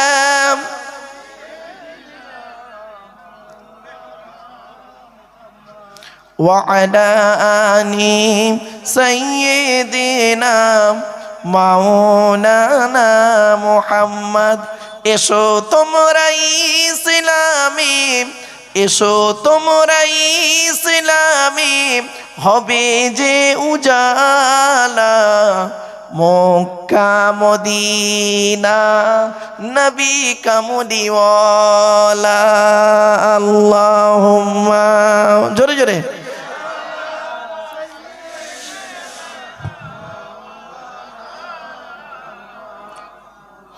وعلى آل سيدنا।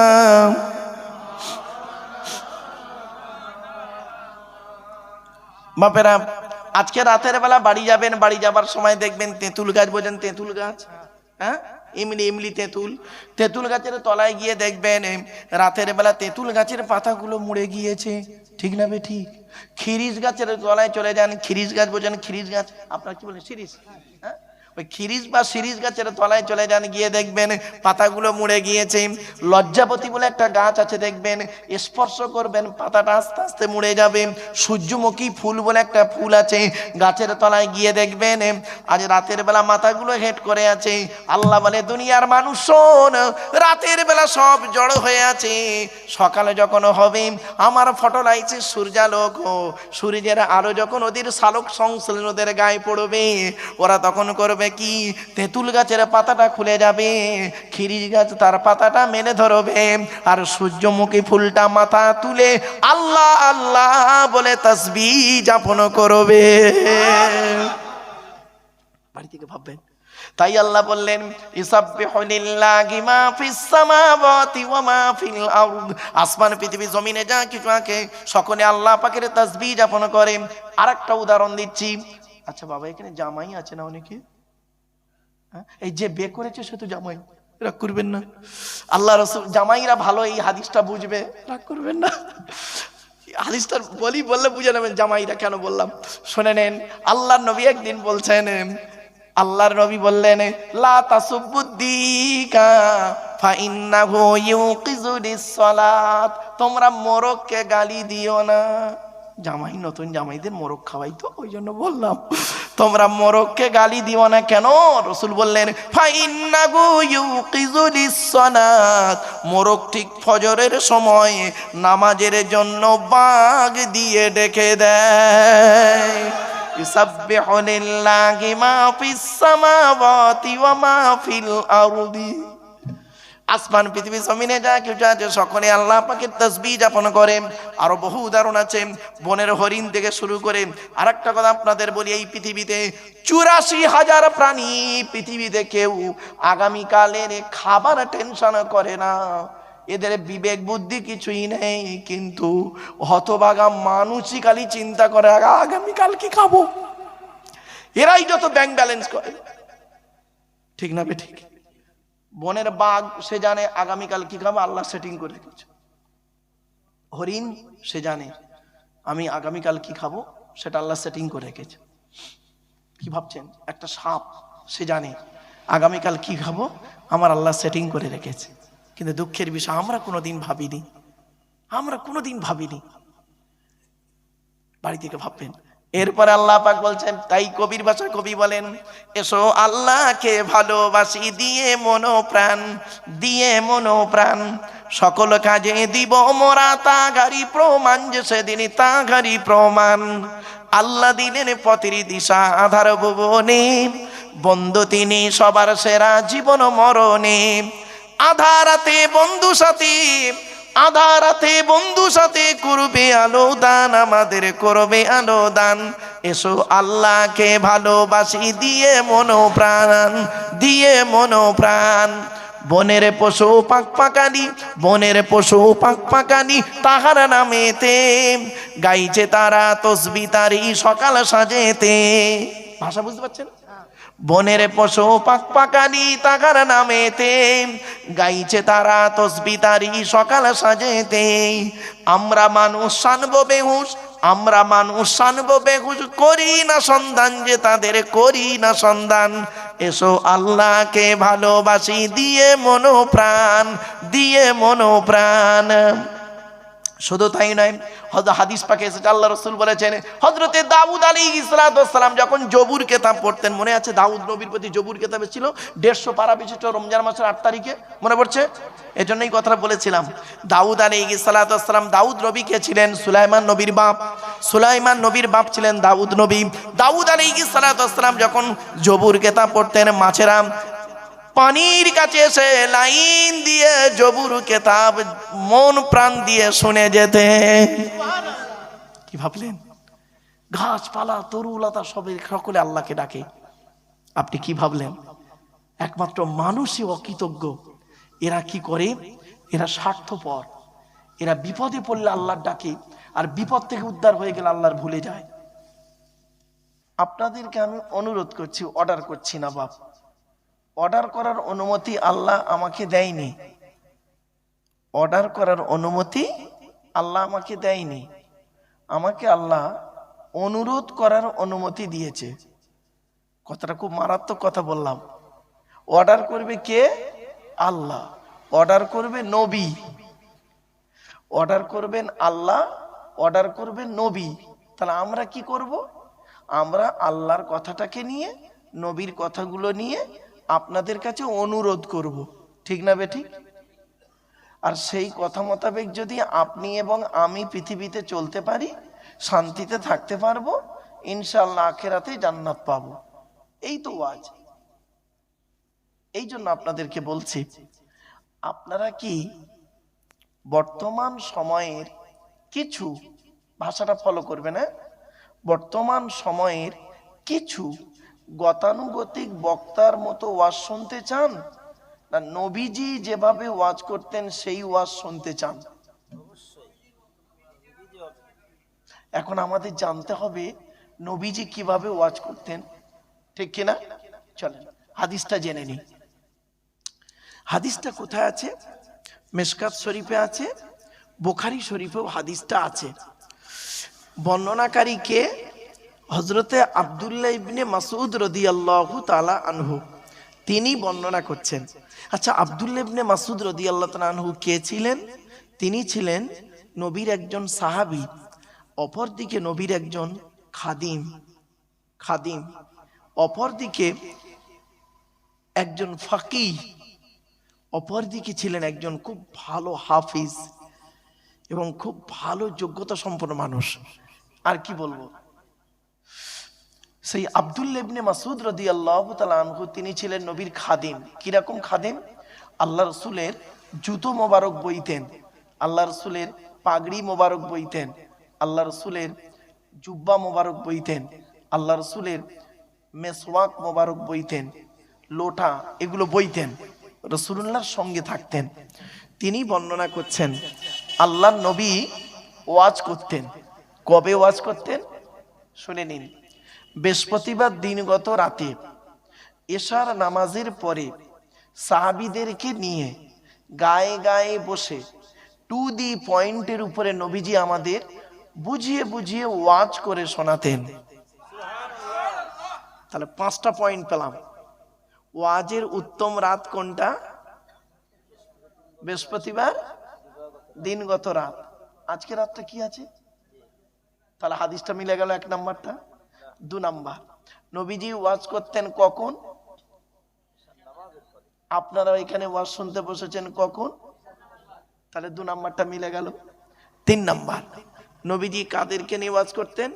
সাহাবীদেরকে নিয়ে ওয়াজ করতেন। এখন নবীও নেই, সাহাবীও নেই, এখন আছে কারা?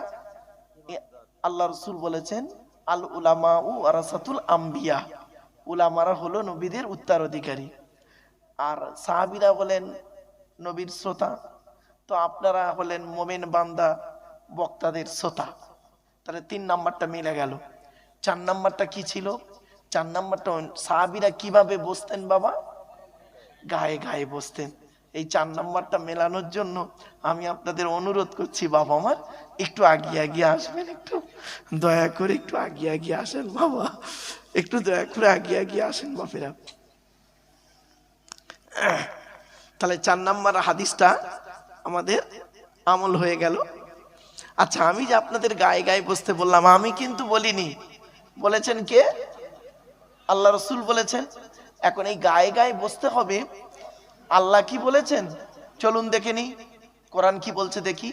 কোরআনের কোথায় লেখা আছে? 28 নম্বর পারার 2 নাম্বার পৃষ্ঠার 13 নাম্বার লাইন, সূরার নাম সূরা মুজাদালা, আয়াত নাম্বার 11, আল কোরআন। ইয়া আইয়ুহাল্লাযীনা আমানু, হে ঈমানদার বান্দাগণ, ইযা কিলা লাকুম তাফাসসাহু ফিল মাজালিসি ফাফসাহু ইয়াফসাহিল্লাহু লাকুম ওয়া ইযা কিলা আনশুযু ফানশুযু ইয়ারফাইল্লাহু লাকুম। আল্লাহ বলেন, হে ঈমানদার বান্দাগণ, মজলিসের ভিতরে যখন ফাঁকা জায়গায় তোমাকে পূরণ করতে বলা হবে, তখন তুমি সামনের ফাঁকা জায়গাটা পূরণ করে দেবে। ফাঁকা জায়গায় ফাঁকা রাখলে অসুবিধাটা কি? চলুন দেখে নি। শয়তান ওখানে বসবে, কানে কানে কুমন্ত্রণা দেবে। শয়তান কি চায় ওটা কোরআন জানিয়ে দিচ্ছে। দেখুন পবিত্র কোরআন 7 নম্বর পারার 2 নাম্বার পৃষ্ঠার 3 নাম্বার লাইন, সূরার নাম সূরা মাইদার 91 নাম্বার আয়াত। ইন্নামা ইউরিদুশ শাইতানু আইয়ুকিয়া বাইনাকুমুল আদাবাতা ওয়াল বাগদাআ ফিল খামরি ওয়াল মাইসিরি ওয়া ইয়াসুদ্দাকুম আন যিকরিল্লাহ ওয়া আনিস সালাত। আল্লাহ পাক বলেন, শয়তান কি চায় জানো? মদ আর জুয়ার মাধ্যমে শয়তান তোমাদের মাঝে মারামারি লাগিয়ে দিতে চায়। আর কি চায়? ওয়া ইয়াসুদ্দাকুম আন যিকরিল্লাহ, আল্লাহর ইবাদত থেকে শয়তান তোমাকে বাধা সৃষ্টি করতে চায়। আর কি চায়? ওয়ানিস সালাত, নামাজ থেকে শয়তান তোমাদের বাধা সৃষ্টি করতে চায়। তাই কোরআনের উদ্ধৃতি দিয়ে আলোচনার প্রারম্ভে আপনাদেরকে আমি আহ্বান করছি। পবিত্র কোরআন 2 নম্বর পারার 11 নাম্বার পৃষ্ঠা 9 নাম্বার লাইন, সূরার নাম সূরা বাকারার 208 নাম্বার আয়াত। আল্লাহ বলছেন, ইয়া আইয়ুহাল্লাযীনা আমানু উদখুলু ফিস সিলমি কাফা, হে ঈমানদার বান্দাগণ, পরিপূর্ণভাবে ইসলামের মধ্যে প্রবেশ করো। ওয়ালা তাত্তাবিউ খুতুওয়াতিশ শয়তান, শয়তানের পথকে অনুসরণ করিও না। ইন্নাহু লাকুম আদুউম মুবিন, শয়তান হলো তোমাদের প্রকাশ্য দুশমন। So I request for you, so mine excuse me, আলোচনার প্রারম্ভে আপনাদেরকে আমি একটু আহ্বান করলাম। এবার আসছি 5 নাম্বার পয়েন্ট। নবীজি কিভাবে ওয়াজ করতেন বাবা? টু দি পয়েন্টের উপরে বুঝিয়ে বুঝিয়ে সাহাবীদেরকে ওয়াজ করে শোনাতেন। এটা হালাল, এটা গ্রহণ করো, এটা হারাম, এটাকে বর্জন করো। নবীজির ওয়াজ ছিল এইরকম। যে সাহাবী বক্তব্য বুঝতে পারতেন না, সঙ্গে সঙ্গে হাতটা তুলে বলতেন, ইয়া রাসূলুল্লাহ, আমি কথাটা বুঝতে পারলাম না, দয়া করে একটু খুলে বলবেন। আল্লাহর নবী রেগে যেতেন না, মুচকে হেসে নবীজি তাকে সুন্দর করে বুঝিয়ে দিয়ে বলতেন, আফাইমতা বিহাদাস সাদাত, এবার তুমি বুঝতে পেরেছো? লোকটা বলতো, নাম ফাহিমতু ইয়া রাসূলুল্লাহ, আমি বুঝতে পেরেছি। তখন নবীজি অন্য আলোচনায় যেতেন। এটা হলো নবীজির ওয়াজ। তা আজ আমরা আলোচনা রাখবো বাবা। একটু ধৈর্যের পরিচয় দিন। আপনাদেরকে বলি, আপনারা আমার সঙ্গে একটু, আমার জন্য একটু দোয়া করেন। আগেই আমি বলি বাপ, আমি তেমন ইলিম কালাম আমার নেই, তেমন জ্ঞানী মানুষ আমি নই। আমি মনে করি আমার জ্ঞানটা হলো সীমিত কিছু বই পুস্তক অক্ষর সিলেবাসের জ্ঞান, আর আপনাদের জ্ঞানগুলো হলো বিভিন্ন রকম কোয়ালিটি কোয়ান্টিটি বক্তার বক্তব্য শোনা জ্ঞান। তো আমি মনে করি আপনাদের জ্ঞানগুলো হলো প্রশান্ত মহাসাগরের মতো জ্ঞান, আর ওই প্রশান্ত মহাসাগরের উপরে ছোট্ট একটা কলসির মতো আমার জ্ঞান। আমি আপনাদের জ্ঞান দিতে এসেছি, এটা যেন কোনোদিন ভাববেন না আমি আপনাদের জ্ঞান দেওয়ার ক্ষমতা রাখি নাই। পেশাগত দিক থেকে আমি একজন উচ্চ মাধ্যমিক হাই মাদ্রাসার শিক্ষক, কলেজ এবং ইউনিভার্সিটির ছেলে মেয়েও পড়াই। আমি একজন ছাত্র এখনো, কাজে কাজে আমি একজন ছাত্র বাপ। 5টা ধর্মগ্রন্থের এখনো ছাত্র আমি। ইহুদিদের ধর্মগ্রন্থের নাম হলো তওরাত, সব থেকে বড় কেতাব, আকারে বড়। তওরাত কত পারা?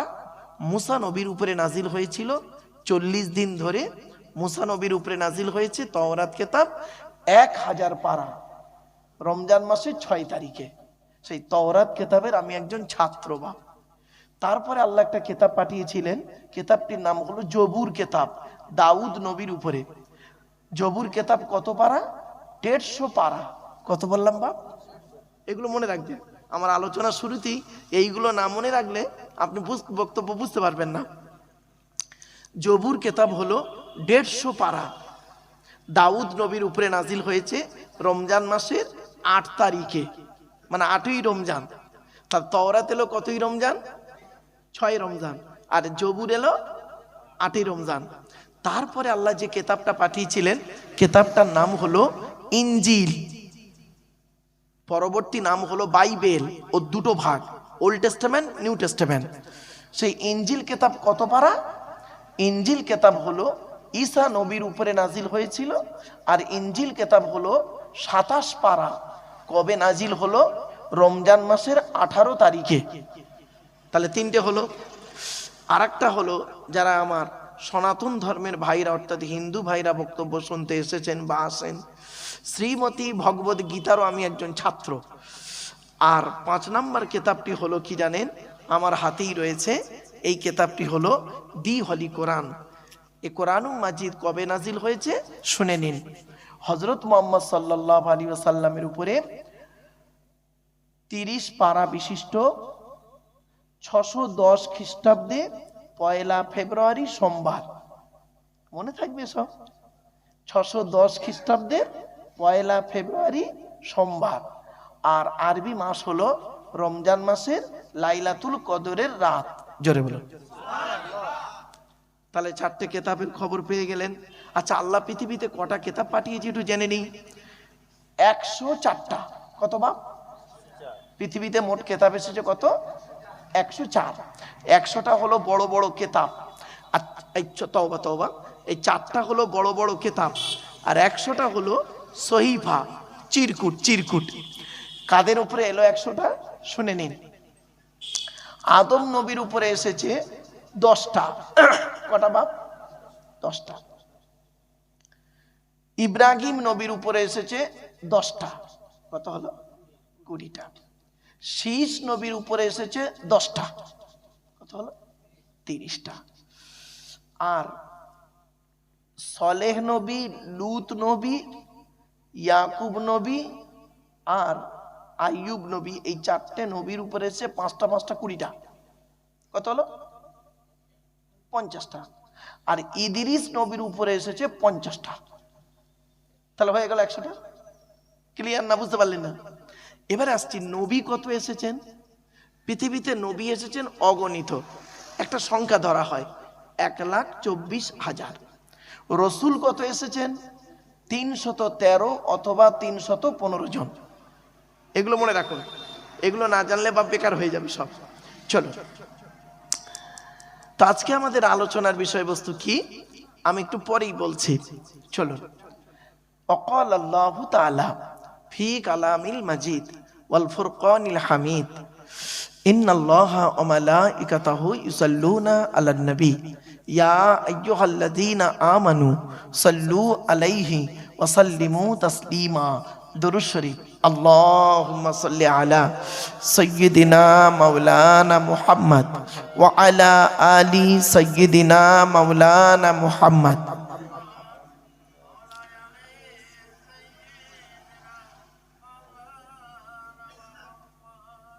আমার বাপেরা, একটা কথা আপনাদের বলি, আমরা জলসা দিই কেন জানেন?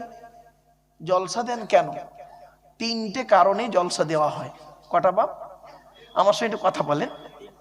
তিনটে কারণে জলসা দেওয়া হয়। এক নাম্বার কি? অজানাকে জানা। কি বললাম? অজানাকে জানা। দু নাম্বার কি? ভুল সংশোধন করা। কি বললাম বাপ? ভুল সংশোধন করা। কি ভুল সংশোধন হবে? একটু দাঁড়ান, একটু দাঁড়ান, এখানেই বুঝতে পারবেন কি ভুল সংশোধন হচ্ছে। আর অজানাকে জানা, কি অজানা জানা? একটু ধৈর্যের পরিচয় দিন। তিন নাম্বার হলো কিছু পরামর্শ নিয়ে নেওয়া। কি বললাম বাপ? আচ্ছা, কি পরামর্শ দেব? আমি নিজের থেকে কোনো পরামর্শ দেব না আপনাদের। According to Islamic law, not only according to Indian law, according to Islamic law, এই আল্লাহর বিধান থেকে আমি কিছু আপনাদেরকে পরামর্শ দেব। আর tradition of prophet Muhammad Mustafa সাল্লাল্লাহু আলাইহি সাল্লাম, অর্থাৎ আল্লাহ রসুলের মোহাম্মদ সাল্লামের আখিরি নবীর কিছু হাদিস থেকে আপনাদের পরামর্শ দেব। এই কোরআন আর হাদিসের পরামর্শগুলি যদি আমি এবং আপনি পৃথিবীতে চলতে পারি, মেনে চলতে পারি, আশা করি শান্তিতে থাকতে পারবো, ইনশাআল্লাহ পরকালে জান্নাত পাবো। ব্যাস, এই তিনটে কারণে জলসা দেওয়া হয়, অন্য কোনো কারণে জলসা দেওয়া হয় না। আমরা কিন্তু এই তিনটেই কিন্তু ঠিক মতো পালন করি না। কিছু অজানা জিনিস জানবো, এই উদ্দেশ্যেই বসেন। কিছু ভুল সংশোধন করব, এই উদ্দেশ্যে বসেন। কিছু পরামর্শ নেওয়া হবে। চলো আলোচনা করি। আরেকটা কথা আপনাদের বলে যাচ্ছি, যখনই জলসা শুনতে যাবেন, দয়া করে আপনারা একটা জিনিসের উত্তর এই জলসার মজলিস থেকে খুঁজে বের করে তবে বাড়ি যাবেন। একটা প্রশ্নের উত্তর বাপ, খুঁজে উত্তরটা খুঁজবেন, এখানে খুঁজে নিয়ে তবে বাড়ি যাবেন। কি? শুনে নিন। বলবো? হ্যাঁ? কেন? কি বললাম? জোরে বলুন। কেন? ওয়াই? কেন? গালে দাড়ি রাখলেন কেন? মাথায় টুপি দিয়েছেন কেন? গরু হলো চার পায়ে, শুকুর হলো চার পায়ে। মুসলমান গরুর গোস্ত খায়, শুকুরের গোস্ত খায় না কেন? কেন কোরআনে শুকুরের গোস্ত 4 জায়গায় হারাম লেখা আছে? মদ আর মধু, মদ আর মধু, কোরআনে কেন মদটা হারাম আছে 4 জায়গায়? মধুটা কেন হালাল? আপনি পেশাব ফেললেন এক জায়গা থেকে, পায়খানা ফেললেন আর এক জায়গা থেকে, ওই জায়গাটাই 3 বার ধৌত করলে তো হয়ে যেত। তা কোরআনে কেন বলা হলো অজু, নামাজ পড়তে গেলে অজু করো, আর অজু করতে গেলে হাত ধুতে হবে, মুখ ধুতে হবে, পা ধুতে হবে? এর সঙ্গে এর কিসের সম্পর্ক? কোনোদিন ভাবিনি। কেন করবেন আপনি? আপনি পুরুষ লিঙ্গের আগার চামড়া কেন কাটবেন? কি যুক্তি আছে, কি বিজ্ঞান আছে, কি দরকার ছিল ওটা কাটা? আমাদের তো আপনাদের এখানে কি বলেন ভাই? হাজাম, হাজাম, হাজাম বলে, হাজাম বলেন তো নাকি? হ্যাঁ, আপনাদের এখানে হাজামরা কেটে দেয়, আমাদের হাজামরা কেটে দিয়েছে। তা মুহাম্মদ সাল্লামের মুসলমানি কে করে দিয়েছিল? ভাই মুসলমানি সর্বপ্রথম কে হয়েছিল? কেন হয়েছিল? কি কারণে হয়েছিল? ইতিহাসটা কি একটু জানার দরকার আছে, ঠিক না বে ঠিক বাপ? আমি একটা একটা করে আপনাদের বলবো। এজন্য বাবা আমি আগেতেই স্টেজে উঠে বলে নিই যে বাবা হাতে একটু টাইম আছে, তো আবার এই ঘড়ি ধরে কাটায় কাটায় আমি ওয়াজ কোনোদিন করতে পারিনি বাপ, আল্লাহ না করায়। আমার মায়ের আদেশ ছিল, আমার মায়ের আদেশ ছিল যে আব্বা জীবনে তুমি দুটো কাজ করতে পারবে না, আমার সঙ্গে ওয়াদা করো। তা আমি আমার মায়ের সঙ্গে ওয়াদাবদ্ধ। তিনি পৃথিবীতে নেই, অন্ধকার নীরব নগরে চলে গেছে আজ। 1 নম্বর বলেছিলেন, আব্বা তুমি যতদিন ওয়াজ করবে আমার সঙ্গে ওয়াদা করো বেওয়াজুতে কোনোদিন ওয়াজ করতে পারবে না। তা আমি 1994 সাল থেকে আজ 2026, বিগত প্রায় 32টা বছর চলছে, 31 বছর 32 বছর চলছে বাপ, কোনোদিন আমি বেওয়াজুতে ওয়াজ করি নাই আজ পর্যন্ত, যত কষ্ট হোক। আর 2 নম্বর আমাকে বলেছিলেন তুমি আমার সঙ্গে আর একটা ওয়াদা করো, ঘন্টা ধরে ওয়াজ করবে না, ঘন্টা ধরে। বললাম কেন মা, টাইমের কি কোনো দাম নেই? বললো হ্যাঁ, ওটা কমিটির দেওয়া টাইম, কিন্তু আল্লাহর সঙ্গে ওটা কন্ট্যাক্ট নয়। বললাম কেন? বলছে ধরো কমিটি তোমাকে টাইম দিল 9টা থেকে 11টা, জাস্ট একটা টাইম, তোমাকে 2 ঘন্টা টাইম দিল, তুমি 2 ঘন্টায় উঠলে ওয়াজ করলে, কি ওয়াজ করেছো? 2 ঘন্টায় শুধু কোরআনের আয়াত বলেছো আর হাদিস বলেছো, একটা শব্দ উল্টো পাল্টা বলনি, শ্রোতারা শুনেছেন, কিন্তু কোনো লাভ হয়নি। তুমি আধা ঘন্টা বেশি বলেছ, ওই আধা ঘন্টার ভিতরে এমন কিছু শব্দ বা বাক্য আল্লাহ তোমার জবান থেকে বের করিয়ে নেবে যে ওই আধা ঘন্টার মধ্যে যে কথাটা বলেছো 10টা মানুষের কানে লেগেছে, আর 10টা মানুষ ওই আধা ঘন্টার ওয়াজটাই গুরুত্ব দিয়ে শুনেছে আর ওর উপরে আমল করেছে, আর আমল করে কিয়ামতের মাঠে জান্নাতে গেছে। ওই ওসিলায় যদি আল্লাহ চায় তুমিও জান্নাতে যাবে। আমি সেই দিন থেকে বাপ এটা করিনি। 1 মিনিট থাক থাক, ও বাপ মাইকটা ভালো বাপ, একটু দাঁড়ান, একটু দাঁড়ান, আমি করে নিচ্ছি। ঠিক ভাই, একটু করে নিচ্ছি, আমি ঠিক করে নিচ্ছি বাপ। ও বাবা একটা কথা বলি, কোরআনে আছে না, সূরা বানী ইসরাইলে আল্লাহ বলছেন ওয়াকানাল ইনসানু আজুলা। মানুষের একটা অভ্যাস হলো কি জানেন, আমরা প্রত্যেকটা কাজে সবসময় তাড়াহুড়ো করি, ঠিক না বেটি? কিন্তু না বাপ, একটু দাঁড়ান, সবে তো উঠেছি, 2-5 মিনিট হয়েছে, যাই না 2-10 মিনিট হোক, তারপর দেখবেন ঠিক মিলিয়ে নেবে পরিবেশের সঙ্গে চলে। ওই ভাই একটা কথা বলি, যারা আলেম হাফেজ আছেন ভাই দয়া করে নিচে বসবেন না, স্টেজে চলে আসেন। এত বড় জায়গা করেছেন, স্টেজে চলে আসেন। ওই মহাশয় ভাইকে ডেকে নেন না ভাই। ভাই যারা আলেম হাফেজ আছেন ভাই নিচে বসবেন না, স্টেজে চলে আসেন। ভাই আমি তেমন ভালো আলেম নই, তবে আলেমদের ইজ্জত করতে কোনোদিন দ্বিধাবোধ করিনি, এ শিক্ষা আমার বাম্মা দেয়নি আমাকে। ভাই আসেন, একটা একটা করে আলোচনা করি, একটু ধৈর্যের পরিচয় দিন বাপেরা। আচ্ছা, আমি একবার দরুদ শরীফ পড়ালাম না আপনাদের? বলুন না, বলুন না বাপ। আপনারাও পড়লেন, আমিও পড়লাম। আপনারা আমাকে ফলো করেছেন কি তা জানি না। দরুদ শরীফ পড়ার পরে আমি চুপ করে থেকে একটু মুচকে হেসে ফেলেছিলাম, খেয়াল করেছেন কি তা আমি জানি না। আমি একটু মুচকে হেসে ফেলেছি, কেন জানেন? শোনেন বাপেরা, আমরা দরুদ শরীফের মধ্যে একটা ভুল বলে ফেলি, মারাত্মক বড় ভুল। ভুলটা কি শুনবেন? এই দেখেন, আমি দরুদ শরীফটা 2বার বলছি, আপনারা শুনুন তো দেখি, আপনাদের পড়তে হবে না, শুনুন কোনটা ঠিক আর কোনটা ভুল একটু বলুন তো। আমি 2বার পড়ছি, শুনুন ভালো করে শুনুন। আল্লাহুম্মা সাল্লি আলা সাইয়্যিদিনা মাওলানা মুহাম্মদ ওয়া আলা আলি সাইয়্যিদিনা মাওলানা মুহাম্মদ। আবার একবার বলছি, আল্লাহুম্মা সাল্লি আলা সাইয়্যিদিনা মাওলানা মুহাম্মদ ওয়া আলা আলি সাইয়্যিদিনা মাওলানা মুহাম্মদ। কোন পার্থক্য বুঝতে পারলেন? দুটো যেন এক লাগলো, তাই না? না গো বাপ, নেতাজি আর পিয়াজি এক নয়। এই মাঠে ফসল ফলানোর জন্য ইউরিয়া বলে একটা সার ব্যবহার করেন না আপনারা?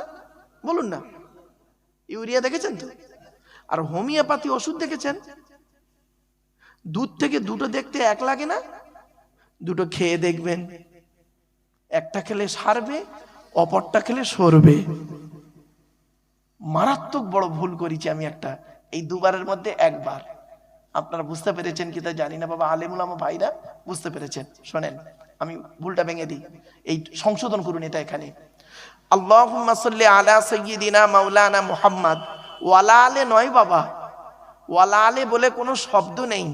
ওয়ালা আলে বললে নফির মানে হবে, নেগেটিভের মানে হবে, নাবাচকের মানে হবে, উল্টে কোনা হবে।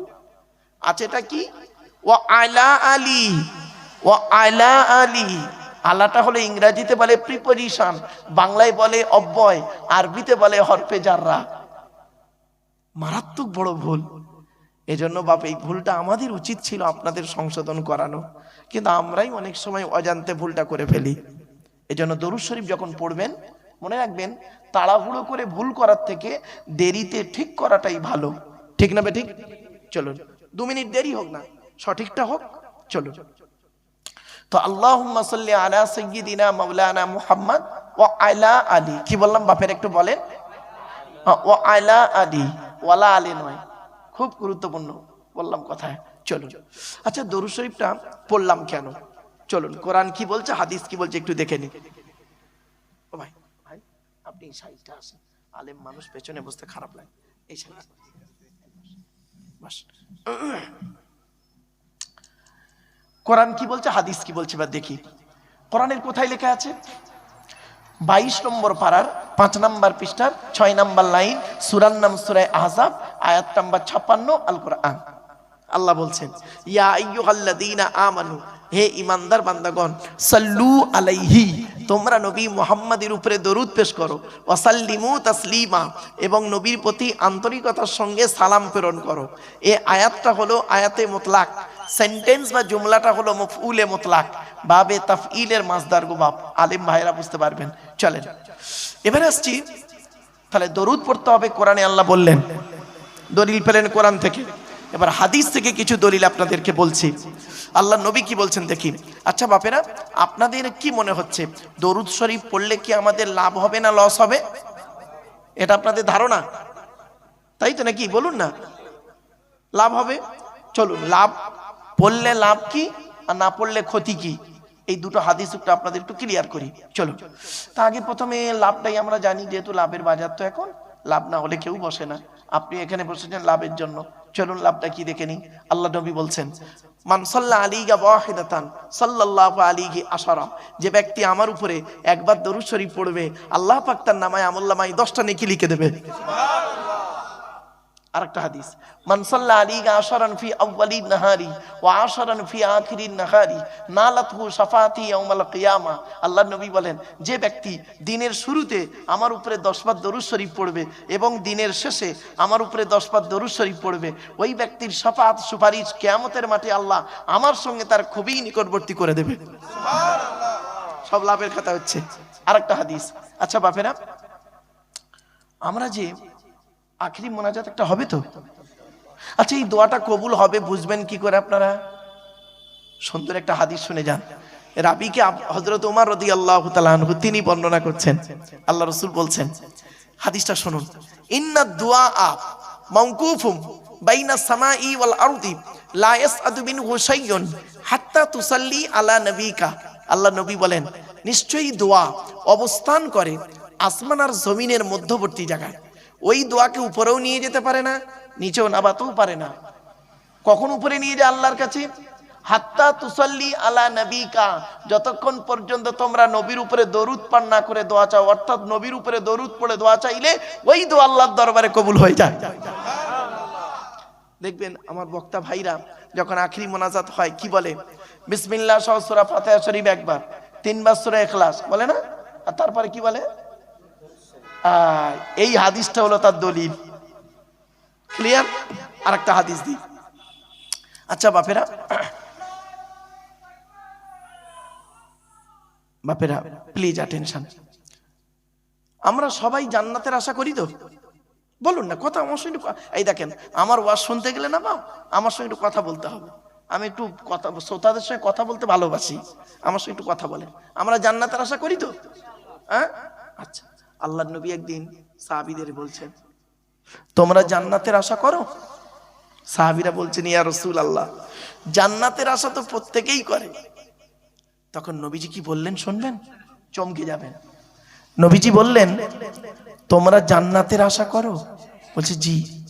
পট করে নবী ঘুরিয়ে বললেন, জান্নাত কার আশা করে? ব্যাস, সাহাবীরা পুরো চুপ।